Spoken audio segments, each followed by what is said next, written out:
Assalamualaikum warahmatullahi wabarakatuh. Selamat pagi, salam sejahtera untuk kita semua. Perkenalkan, saya Yusni, sarjana ekonomi, magister akuntansi, salah satu dosen tetap Prodi Akuntansi Fakultas Ekonomi dan Bisnis Universitas Muhammadiyah Lup. Saya membuat video ini dengan tujuan untuk memenuhi salah satu persyaratan sertifikasi dosen tahun 2025, yaitu pernyataan diri dosen dalam unjuk kerja Tridharma Perguruan Tinggi atau PDD UKT, khususnya di aspek pengajaran. Perkenankan, kali ini saya akan menjelaskan mata kuliah yang saya ampu, yaitu mata kuliah perpajakan. Dengan menggunakan metode Delivery Interaction and Assessment, saya akan memulai dengan menjelaskan deskripsi dan informasi umum dari mata kuliah perpajakan. Mata kuliah perpajakan merupakan salah satu mata kuliah wajib dalam kurikulum akuntansi pada semester 4 dengan bobot 2 SKS. Mata kuliah ini membahas tentang konsep, teori, dan praktek perpajakan, termasuk peraturan perundang-undangan, prosedur, serta kewajiban dan hak wajib pajak. Mata kuliah ini juga membekali mahasiswa dengan keterampilan dalam menghitung, menyetor dan melaporkan, serta memahami aspek-aspek hukum dan etika dalam perpajakan. Adapun tujuan mata kuliah ini yaitu setelah mengikuti kegiatan perkuliahan selama 1 semester, mahasiswa diharapkan mampu memahami konsep teori perpajakan sesuai dengan peraturan perundang-undangan yang berlaku, dan mahasiswa mampu menghitung dan melaporkan pajak. Adapun capaian pembelajaran mata kuliah atau CPMK yang pertama, mahasiswa mampu mengidentifikasi dan menerapkan prinsip etika dan integritas akademik dalam proses penyelesaian tugas perpajakan. Kemudian yang kedua, mahasiswa mampu memahami secara tepat dasar-dasar perpajakan, ketentuan umum dan tata cara perpajakan. Kemudian mahasiswa mampu memanfaatkan perangkat lunak dalam administrasi perpajakan. Kemudian mahasiswa mampu menjelaskan dan menghitung pajak di Indonesia. Sistem pembelajaran atau metode perkuliahan, jumlah pertemuan selama 16 kali dengan tatap muka 14 kali, 2 kali 50 menit setiap kali pertemuan. Dan ujian tengah semester dilaksanakan pada pertemuan yang ke-8. Sementara untuk ujian akhir semester itu dilaksanakan di pertemuan yang ke-16. Adapun materi pembelajaran, yang pertama adalah dasar-dasar perpajakan, kemudian ketentuan umum dan tata cara perpajakan, kemudian pajak penghasilan pasal 21, pajak penghasilan pasal 22, pajak penghasilan pasal 23, kemudian pajak penghasilan pasal 24, pajak penghasilan pasal 25, kemudian pajak penghasilan pasal 26, kemudian pajak final, kemudian PPh akhir tahun dan koreksi fiskal, kemudian pajak pertambahan nilai dan PPNBM atau pembelian barang mewah, kemudian pajak daerah dan retribusi daerah, kemudian NPWP dan pelaporan SPT tahunan. Nah, adapun referensi yang digunakan yaitu ada beberapa buku dari perpajakan. Pertama dari Rizka Indri Afrianti dan kawan-kawan 2022 tentang perpajakan, kemudian Waluyo 2020 akuntansi pajak, kemudian Siti Kurnia Rahayu 2020 perpajakan Indonesia terkait konsep, sistem dan implementasinya. Kemudian referensi pendukung saya gunakan adalah berlandaskan pada artikel dan jurnal. Jadi ada beberapa jurnal dan artikel saya yang terkait dengan pajak, kemudian jurnal lainnya yang terkait juga dengan perpajakan. Sistem penilaian atau teknik dan indikator, yaitu komponen dan bobot penilaian dalam presentasi CPMK. Jadi pada sistem penilaian ini kehadiran ini dengan bobot 30%, kemudian partisipasi 15%, kemudian tugas 15%, UTS atau ujian tengah semester 20%, dan ujian akhir semester itu 20%. Sekian dari deskripsi atau informasi umum terkait dengan mata kuliah yang saya ampu. Lebih dan kurangnya saya mohon maaf. Billahi fisabilillah, wastabikul khairat. Wassalamualaikum warahmatullahi wabarakatuh.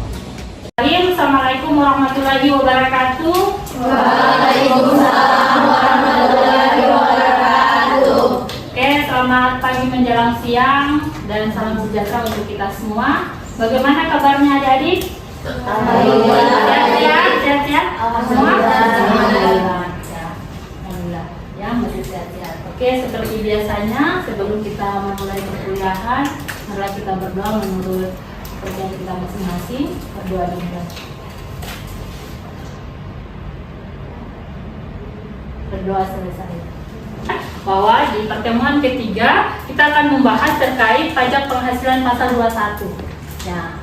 Tapi sebelum Ibu masuk ke materi terkait pajak penghasilan pasal 21, Ibu ingin review dulu ya materi yang sebelumnya. Ayo, masih ingat materi yang kemarin yang sudah kita bahas tentang apa? Oke, ketentuan umum dan tata cara perpajakan. Masih ingat materi-materi yang kita bahas terkait tentang wajib pajak ya, pengelompokan wajib pajak, apa-apa? Coba.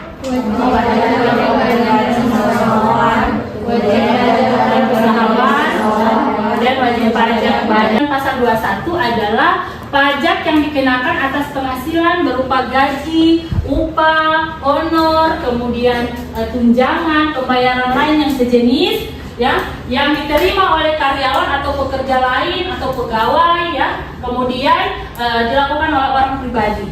Nah itu. Jadi Ibu mau tanya dulu, di sini sudah ada yang punya penghasilan? Belum. Oke, atau misalnya yang pernah ikut lomba, kemudian mendapatkan juara dan mendapatkan penghasilan dari keikutsertaannya dalam lomba itu, ada? Belum ya. Nanti kalau misalnya adik-adik nanti sudah bekerja ya, kemudian adik-adik sudah mendapatkan penghasilan, maka nanti adik-adik akan di dalam penghasilannya itu nanti akan dipotong pajak. Nah, pajak yang dipotong itu terkait dengan pasal 21. Gitu. Oke. Jadi terkait dengan tarif, berapa tarif yang dikenakan untuk wajib pajak ya. Ini diatur di dalam Peraturan Pemerintah Nomor 58 Tahun 2023 ya, tentang tarif pemotongan PPh pasal 21 atas penghasilan sehubungan dengan pekerjaan, jasa ya atau kegiatan ya wajib pajak orang pribadi. Gitu. Jadi kemudian melalui skema tarif ini, regulasi yang mengatur, maka ada dua skema ya tarif pemotongan pajak PPh 21. Yaitu yang pertama ya, tarif berdasarkan pasal 17. Ya, jadi bisa lihat di slide, tarif berdasarkan pasal 17 ayat 1. Nah, ini ya, tarif berdasarkan pasal 17 ayat 1 ini digunakan untuk menghitung PPh ya, PPh 21 setahun di masa pajak terakhir. Jadi kalau misalnya nanti ya, adik-adik bisa lihat ya, kalau bendaharawan nanti kalau di akhir Desember ya, Desember menghitung berapa pajak di masa pajak terakhir, maka dia menggunakan ini ya, regulasi tarif berdasarkan pasal 17. Jadi acuannya mengacu ke tarif ini, tarif pasal 17. Nah, kemudian ada juga tarif efektif rata-rata ya, atau pemotongan PPh pasal 21. Nah, ini menghitung pajak penghasilan di masa pajak selain pajak terakhir, atau dalam artian per bulan atau per harian. Jadi kalau ada misalnya pajak yang dibayarkan setiap bulan, kemudian setiap hari, ya ada yang mendapatkan misalnya upah tapi harian, ya maka nanti skema yang digunakan menggunakan regulasi tarif efektif rata-rata.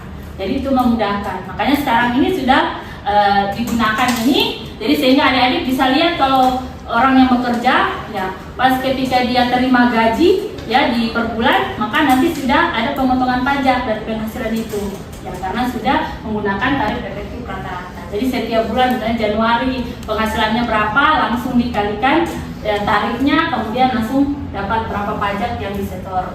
Pegawai tetap. Nah, Antoni sebagai karyawan tetap di PT MU dengan gaji bruto sebesar 8 juta per bulan. Nah ini perhatikannya. Atau 96 juta karena 8 juta kita kali 12 selama setahun jadi 96 juta. Ya. Dan masih lajang tidak punya tanggungan. Ya, dia belum menikah, makanya PTKP-nya di sini tidak kawin, nol tanggungan. Ya, karena dia masih lajang. Dengan jumlah pengurangan gaji bruto untuk biaya jabatan. Nah, bisa adik-adik perhatikan di sini penyelesaiannya. Jadi pertama, ya, kita hitung, ya. Kita hitung masa pajak dulu, ya, untuk Januari sampai November, ya. Jadi kita gunakan dulu itu. Jadi tadi penghasilan bruto sebulan 8 juta, ya, ada di 8 juta. Kemudian jadi ini 8 juta. Kemudian dikali dengan kita lihat 8 juta ini. Dia PTKP-nya tidak kawin nol tanggungan, ya. Ini jadi PTKP tidak kawin nol tanggungan. Maka kita cari di sini dia masuk ke kategori mana? Ya, tidak kawin nol tanggungan. Nah, ini. Berarti dia masuk ke kategori ter A. Ya, baru kita lihat tadi penghasilannya kan 8 juta per bulan. Ya, maka di sini kalau kita cari 8 juta per bulan berarti dia masuk di sini. Jadi 7.500 sampai 8.550 berarti 1,5%. Nah, ini yang jadi acuan untuk menghitung ini. Jadi 8 juta ini kita kalikan dengan terbulanan. Ya, 1,5% maka hasilnya 120.000. Kemudian jadi PPh 21 ter Januari sampai November dikalikan jumlah bulannya. Jadi 120.000 ini setiap bulan berarti Januari 120, Februari 120. Nah, kalau kita hitung sampai November berarti dikalikan 11. Maka 1.320.000. Nah, kemudian apalagi biaya jabatan karena menghitung pegawai tetap, ya. Jadi biaya jabatan. Kemudian biaya jabatan sama dengan tarif PPh biaya jabatan dikali jumlah gaji setahun.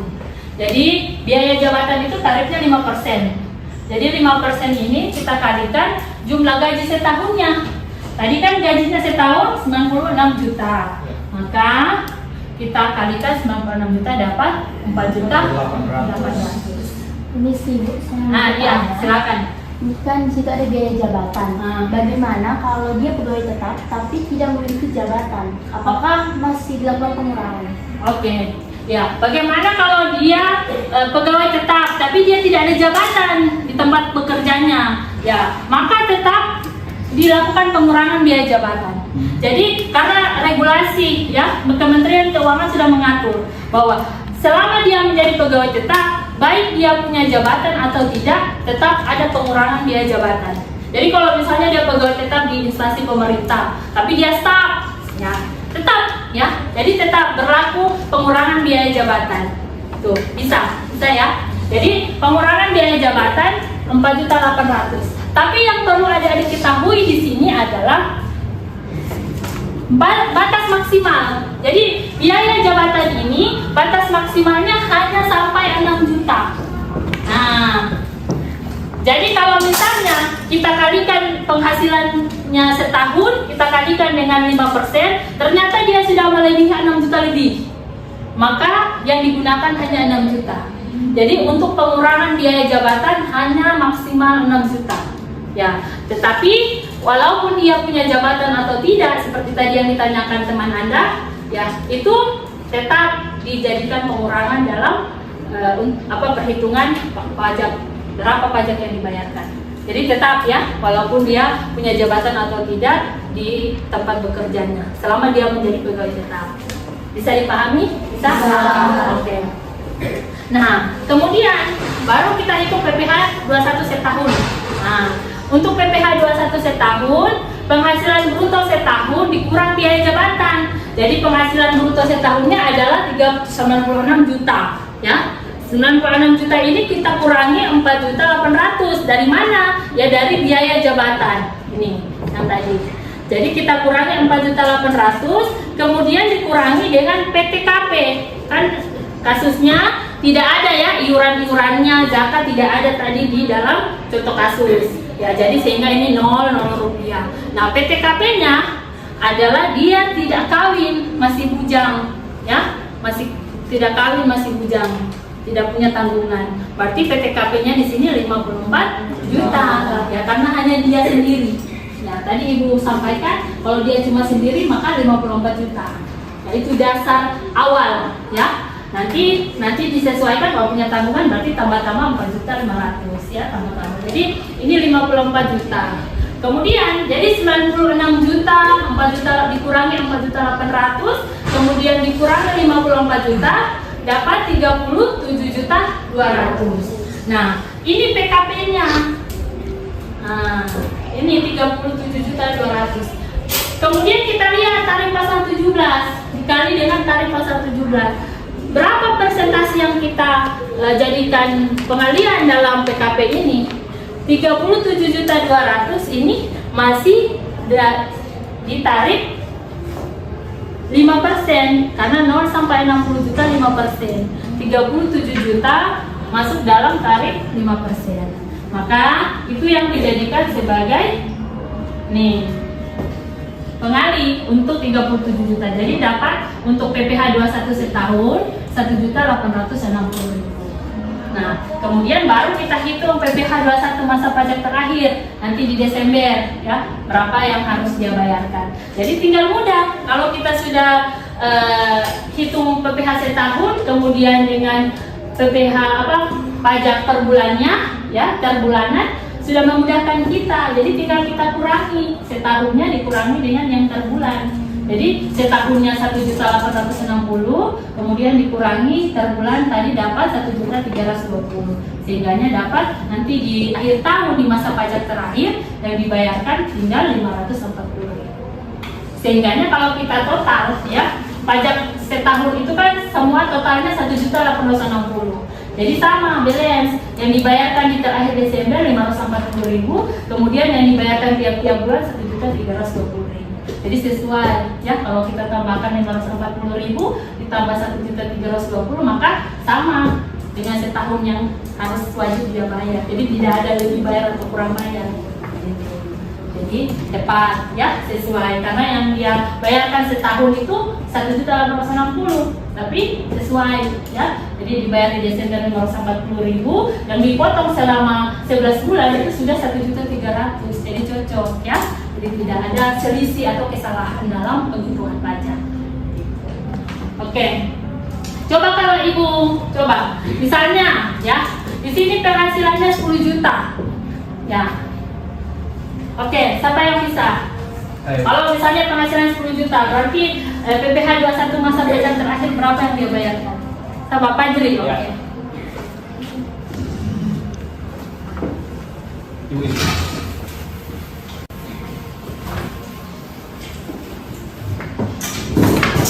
Ya.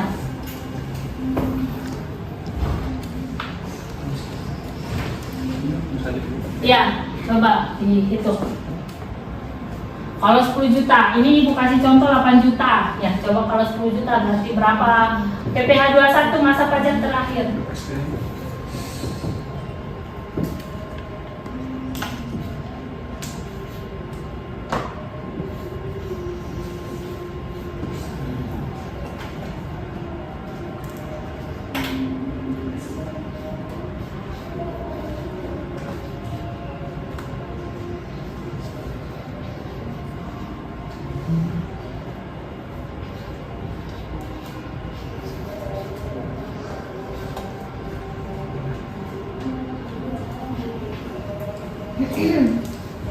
Yang lain bisa? Bisa dipahami tadi? Jadi kita baru perhitungan pegawai tetap ya, khusus yang pegawai tetap. Jadi berbeda perhitungan pajak yang pegawai tetap, kemudian yang bukan pegawai, yang pegawai tidak tetap ya, kemudian yang penghasilan pensiun berkala ya, itu beda-beda cara perhitungan pajaknya.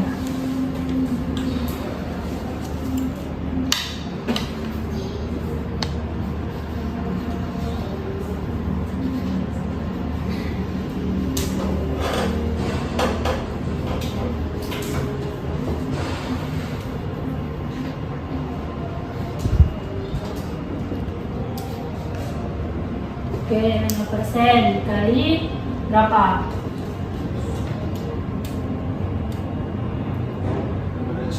Iya, setahunnya 120 juta. Oke. Maka kemudian berapa? Coba dihitung 5% dikali 120 juta sama dengan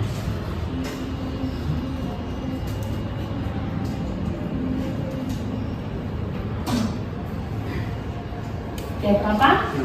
6 juta ya. Oke. 6 juta. Ya. Dibayarkan 800.000. Oke. Ya. Bagus ya. Jadi bagus. Jadi 6 juta. Jadi biaya jabatan 5% dikali dengan total penghasilan setahunnya ya. Ya, 120 juta karena 10 juta kan dikalikan 12 jadi 120. Nah, 6 juta ini masih dipakai karena maksimalnya 6 juta. Ya, yang perlu ada diperhatikan kalau dia sudah lebih 6 juta, maka tetap 6 juta. Ya, jangan kalau dia sudah misalnya 7 juta, adik-adik pakai 7 juta jangan. Jadi batas maksimal itu adalah 6 juta. Ya, kalau dia di bawah 6 juta, maka digunakan angka itu ya sebagai pengurang. Tetapi kalau dia sudah lebih, maka tetap 6 juta yang digunakan. Oke, baik. Jadi bisa yang lain bisa pahami? Bisa. Oke. Kita next lanjut. Perhitungan PPh pasal 21 pegawai tidak tetap. Nah, jadi kita pegawai tidak tetap ya dengan tarif untuk PPh pasal 21. Sekarang kalau penghasilan tidak tetap ya untuk pegawai tidak tetap ya kurang dari atau sama dengan 450 per hari, itu tarifnya 0% dikalikan penghasilan bruto harian.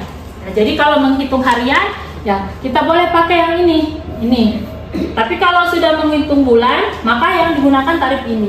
Jadi kalau misalnya orang bekerja tetapi dibayarkan per hari, ya maka pakai tarif ini. Kemudian dia bukan pegawai tidak tetap, ya artinya tidak tetap, tidak sebagai pegawai tetap di tempat bekerjanya.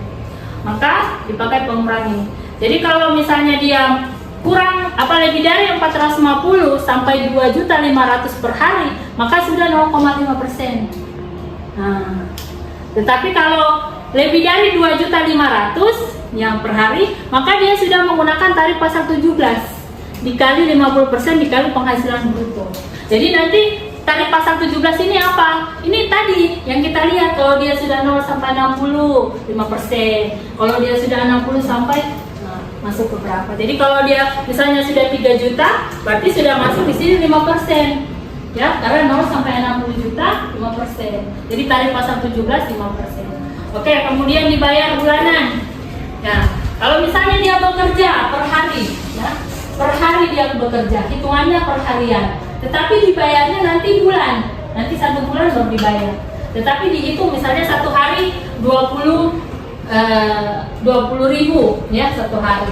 Tapi nanti dibayarnya nanti di 1 bulan. Nah, maka tarif perhitungan pajak menggunakan ini tarif pasal 17 ya dikali 50% kemudian dikali penghasilan bruto. Oke, untuk memudahkan Anda memahami ini ya perhatikan contoh kasus. Ya.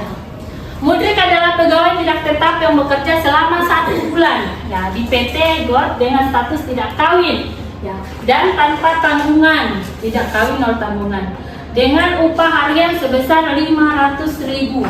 Nah, jadi ini ibu hapus saja ya. Oke. 500.000 berarti upah ya, upahnya 500.000. 500.000 ya. Oke. Kemudian dia bekerja selama 15 hari. Di sebulan itu 1 bulan hanya 15 hari dia masuk. Berarti 15 kali 15 hari. Nah, nih. Jadi adik bisa lihat ini, ya sudah ada penyelesaiannya. Maka kita kalikan. Jadi untuk mendapatkan berapa total penghasilan, kita kalikan 500 per hari itu, kemudian dikali dengan jumlah harinya, maka dapat 7.500.000. Kemudian 7.500.000 ini kita masukkan dengan tarif yang tadi, perhitungan tarif yang berdasarkan sebulan, karena dibayar per bulan. Nah, maka, jadi pakai rumus yang ini. Ya, jadi tarif PPh pasal 17 dikali 50% dikali penghasilan bruto. Jadi karena 7.500.000 kalau kita kembali ke dasar awal ya, yang ini. Nah, maka dia masuk ke tarif 5%. Ini kan tarif pasal 17. Ya. Jadi, sehingganya di sini 5% yang masuk dalam tarif PPh pasal 17 5%, kemudian dikali 50%, kemudian dikali jumlah ini penghasilan brutonya 7.500.000. Jadi pajak yang dipotong ketika bendahara memberikan uang gajinya di bulan itu, maka langsung dipotong 187.500. Jadi tidak lagi 7.500.000, tapi tinggal berapa dikurang 187.500. Tinggal dikurang sisanya ini yang bendahara kasih ke dia, karena sudah langsung dipotong pajak. Itu bisa dipahami? Bisa. Oke. Ya, jadi mungkin itu saja ya materi kita pada hari ini terkait dengan PPh 21. Ya, semoga pertemuan hari ini bisa menambah ilmu ya untuk adik-adik, berkah ya, dan ibu akhiri dengan billahi taufiq wassalamualaikum warahmatullahi wabarakatuh. Waalaikumsalam warahmatullahi